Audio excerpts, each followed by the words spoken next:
Assalamualaikum warahmatullahi wabarakatuh. Bertemu kembali di Kak Yatno Bintang. Topik sekarang ini adalah bagaimana adik-adik pramuka tetap berlatih dalam suasana pandemi ini. Tetap menjadi seorang pramuka yang tegar, pramuka yang tangguh dalam situasi apapun. Karena Baden Powell menyebutkan seorang pramuka tidak heran jika terjadi perubahan setiap saat, setiap waktu. Maka Anda tetap berlatih. Apa resepnya? Ada 6 resep. Ikuti berikut ini. Resep pertama, patuh pada protokol kesehatan. Sering menggunakan masker ketika bersentuhan dengan orang lain.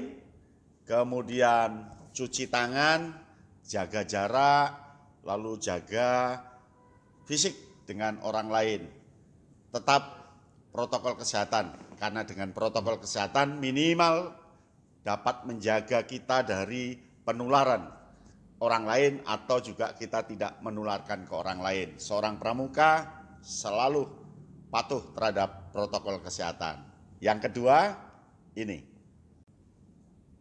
Yang kedua, seorang pramuka syaratnya adalah dia harus sehat dan bugar. Dimanapun, kapanpun dia harus sehat dan bugar. Sehat dan bugar itu dampaknya adalah supaya diri kita imun. COVID akan hilang karena imun kita kuat. Maka syarat kedua seorang pramuka dia harus sehat dan bugar. Di mana asal dari sebuah kesehatan, mengatur menu makanan, pola makan, dan gizi yang berimbang.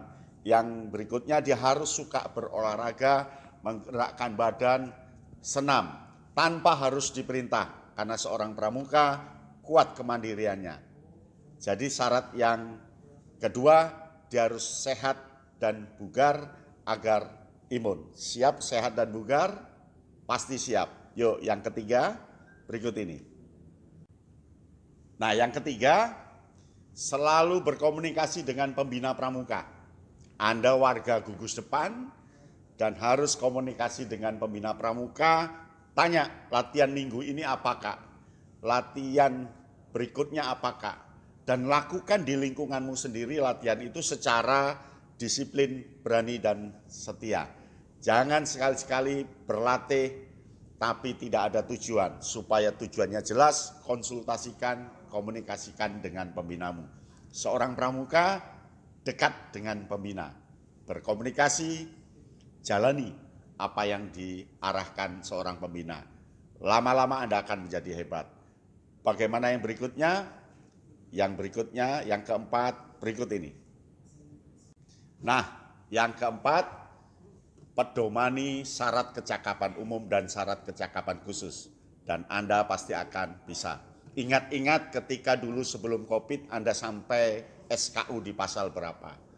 Teruskan dan konsultasikan ke pembina, lakukan kegiatan-kegiatan di rumah dan di lingkungan Anda, asal jaga kesehatan, aman, dan menyehatkan. Pedomani SKK, pilih SKK satuan syarat kecakapan khusus yang mana yang bisa Anda lakukan, komunikasikan ke pembina. Maka seorang pramuka dia selalu berpedoman pada syarat kecakapan umum dan syarat kecakapan khusus. Siap kan? Yuk, berikutnya seperti ini. Nah, yang kelima, seorang pramuka itu dia harus taat pada kode kehormatan. Dimanapun, kapanpun dia betul-betul taat pada Trisatya dan Dasa Dharma.